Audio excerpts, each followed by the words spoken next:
이 새벽에 하나님께서 우리에게 주신 말씀은 마태복음 18장입니다. 오늘은 마태복음 18장 21절에서 35절을 묵상하겠습니다. 21절부터 교독합니다. 그때 베드로가 나와 이르되 주여 형제가 내게 죄를 범하면 몇 번이나 용서하여 주리까? 7번까지 하오리까? 예수께서 이르시되 내게 이르노니 7번뿐 아니라 7번을 70번까지도 할지니라. 그러므로 천국은 그 종들과 결산하려 하던 어떤 임금과 같으니 결산할 때에만 10,000달란트 빚진 자를 하나 데려오매 갚을 것이 없는지라 주인이 명하여 그 몸과 아내와 자식들과 모든 소유를 다 팔아 갚게 하라 하니 그 종이 엎드려 절하며 이르되 내게 참으소서 다 갚으리이다 하거늘 그 종의 주인이 불쌍히 여겨 놓아 보내며 그 빚을 탕감하여 주었더니 그 종이 나가서 자기에게 100데나리온 빚진 동료 한 사람을 만나 붙들어 목을 잡고 이르되 빚을 갚으라 하매 그 동료가 엎드려 간구하여 이르되 나에게 참아 주소서 갚으리이다 하되 허락하지 아니하고 이에 가서 그가 빚을 갚도록 옥에 가두거늘 그 동료들이 그것을 보고 몹시 딱하게 여겨 주인에게 가서 그 일을 다 알리니 이에 주인이 그를 불러다가 말하되 악한 종아 내가 빌기에 내가 내 빚을 전부 탕감하여 주었거늘 내가 너를 불쌍히 여긴 것 같이 너도 내 동료를 불쌍히 여김이 마땅하지 아니하냐 하고 주인이 노하여 그 빚을 다 갚도록 그를 옥졸들에게 넘기니라. 너희가 각각 마음으로부터 형제를 용서하지 아니하면 나의 하늘 아버지께서도 너희에게 이와 같이 하시리라. 아멘. 천국 시민의 성품을 주제로 하고 있는 18장 마지막 부분에 예수님께서는 천국 시민의 성품인 용서에 대해서 교훈을 하고 있습니다.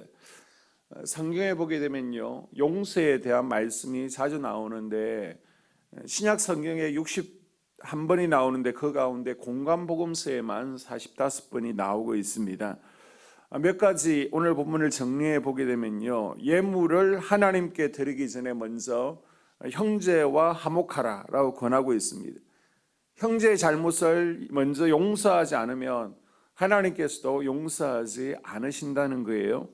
또 예수님께서 주기도문을 가르치실 때에도 우리가 우리에게 죄 지은 사람을 용서하여 준 것 같이 우리 죄를 사하여 주옵소서.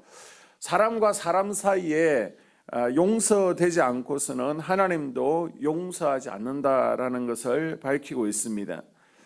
이 사랑과 용서가 죄악과 불의에 대한 묵인과 방관을 의미하는 것은 아니에요. 사랑이란 회개를 이끌어내기 위한 것이고 용서는 회개를 전제로 하는 것입니다. 그래서 본문에 소개되는 예수님의 가르침을 우리가 불의에 대해서 방관하는 것으로 정당화시키는 구실로 오해해서는 안 됩니다. 본문에 등장하는 무자비한 종의 비유를 보게 되면 결국 엄한 징벌을 임금으로부터 받게 되죠. 너희가 사람의 과실을 용서하면 너희 천부께서도 너희를 용서하리라 예수님께서 말씀하십니다. 그리고 원수를 사랑하고 또 핍박하는 자들을 위해서 기도하라. 남을 비판하지 말라. 내 속에 들보가 있는데 형제의 눈에 있는 티를 보고 비판하면 쓰겠느냐. 예수님께서는 이렇게 용서에 대해서 말씀하실 때에 말씀으로만 교훈한 것이 아니라 사람들이 쉽게 이해할 수 있도록 비유를 통해서 우리에게 말씀해 주십니다. 오늘 빚진 자의 비유도 그것입니다. 그 당시 바리새인들은 다른 사람들이 잘못하게 되면 2번까지는 용서해 주라라고 했습니다. 더 이상 용서하는 것은 비겁한 것이라는 거예요. 책임을 물으라는 것입니다. 유대 랍비들도 3번까지는 용서하라, 4번째는 용서해서는 안 된다라고 했습니다. 이렇게 정죄하는 것, 그리고 안갚음하는 것에 난무하는 현실 가운데 예수님께서는 천국에 속한 백성들의 삶이 용서하는 삶이 되어야 된다라고 제자들을 교훈하시죠. 이때 베드로가 나서서 그럼 우리가 얼만큼 용서를 해야 됩니까? 베드로의 마음 가운데 2번, 3번이 있습니다. 그래서 우리는 그리스도의 제자들이기 때문에 7번까지 용서하면 됩니까? 라고 이야기하죠. 이때 예수님께서는 7번이 아니라 70번의 7번 무한한 포용과 용서를 가지라라고 말씀을 하시는 겁니다. 그러면서 빚진 자의 비유를 말씀하시죠. 어떤 임금에게 빚을 지고 있는 신하 한 사람이 있었습니다. 그 빚이 1만 달란트입니다. 한 달란트가 한 사람이 6천일을 계속해서 일할 수 있어야 되니까 지금으로 환산하면 6천억 이상 되는 어마어마한 돈입니다. 그런데 이 임금은요, 이 신하의 빚을 파격적으로 탕감해 주었습니다. 자, 그리고 나서 그 다음에 이 신하는 자기에게 100데나리온 빚진 이를 만났습니다. 빚이 고작 100데나리온입니다. 자기가 탕감받은 빚의 60만 분의 1밖에 되지 않습니다.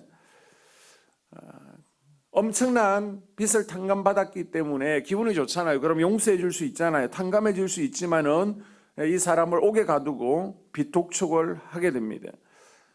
이 사실을 알게 된 임금은 탕감한 빚을 무효하고요, 빚을 갚을 때까지 감옥에 가두어 두도록 하였습니다.